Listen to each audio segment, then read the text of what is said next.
Good afternoon, Oregonians. Today is August 19th, 2022.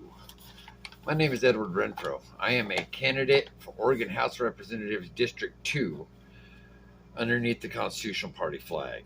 I was listening to a video done on August 10th, 2022 by a gentleman that is a candidate for governor for the Oregon governor's office underneath the Constitutional Party.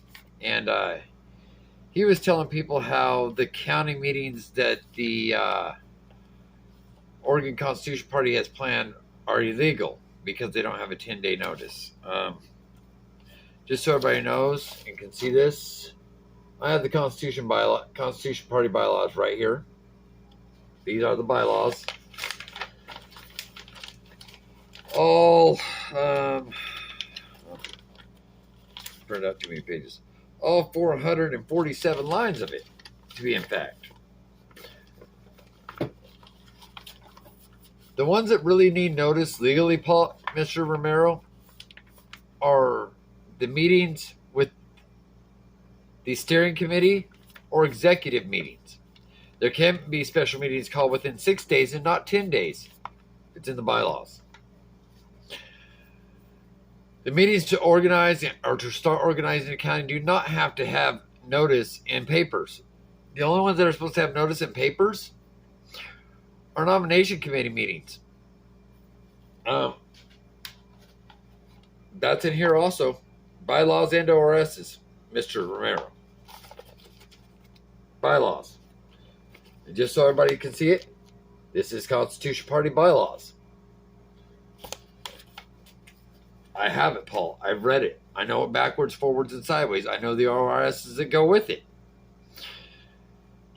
One ORS was missed for our May 21st bylaw. We were fined. There was no criminal charges. One ORS was missed, and that was the 10-day notice because it was on the website. Here's what Mr. Romero will not tell people. It was on the website, but no, it did not get put in papers. Unfortunately, it's been okay that this happened before. Apparently, something changed in the ORSs for this. But anyways, I have it. Just so Mr. Romero can say, oh, you need to read the ORSs. I've got it. I've looked it up per county. It doesn't have to have a 10-day notice because it's not a state meeting, Paul. A 6-day notice is more than enough, and the mailers went out and got to people way before the 6 days. Don't worry about it. It's all been checked out. It's all legal.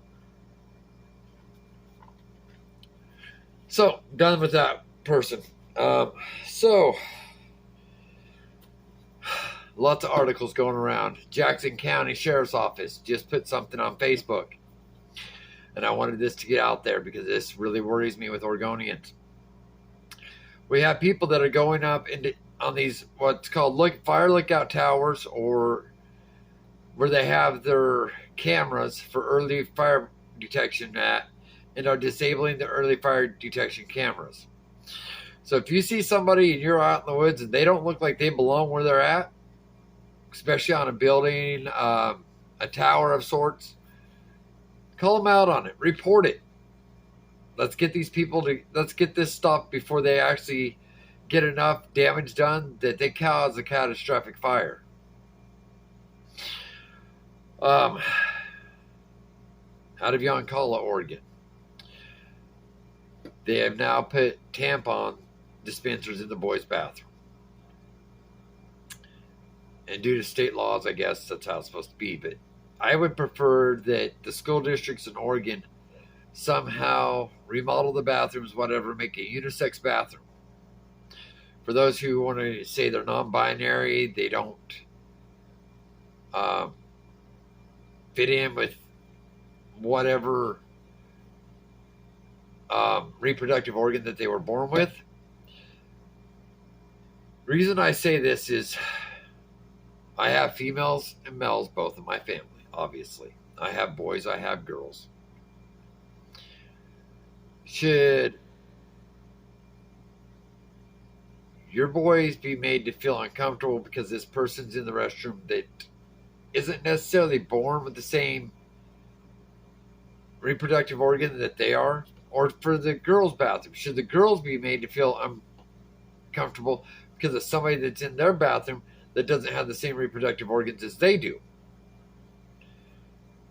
I understand these kids don't want to feel offended, but they also need to understand what they can be doing to their peers. It could offend their peers and make their peers feel uncomfortable because of how their beliefs are. And it's not just about me, it's about everybody. You guys talk about you shouldn't be made to feel uncomfortable. They say they don't want to be made feel uncomfortable for how they feel. But you're willing to make this group of people or this group of people feel uncomfortable. How is that fair to anybody? I don't see how it's fair to anybody to make any group of people feel uncomfortable because of how you feel or your beliefs. They don't want certain beliefs in schools. We're not supposed to make people feel uncomfortable. Fine. Let's make it that way all the way around. Complete. I mean, it's what's fair is fair.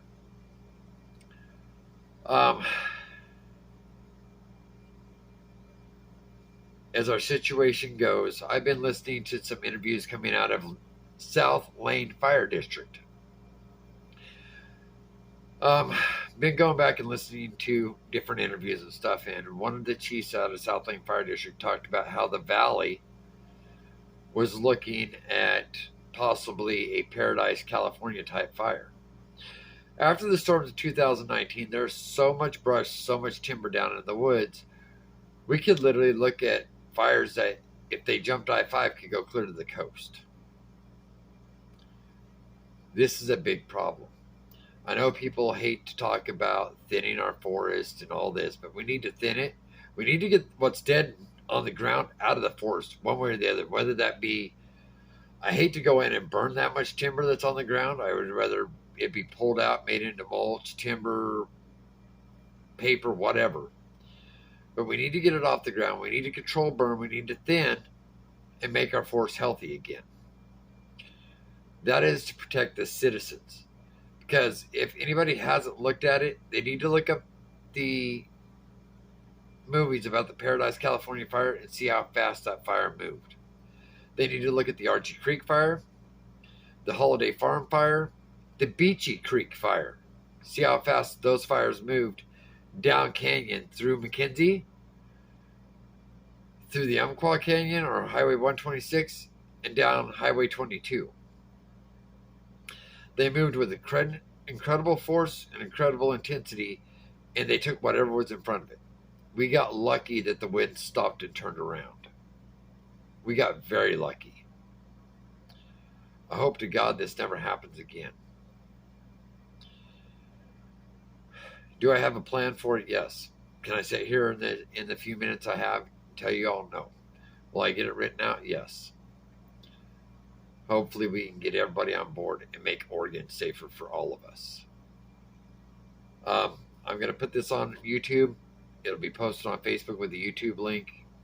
I'm going to open up a Rumble account. I will post this on TikTok also.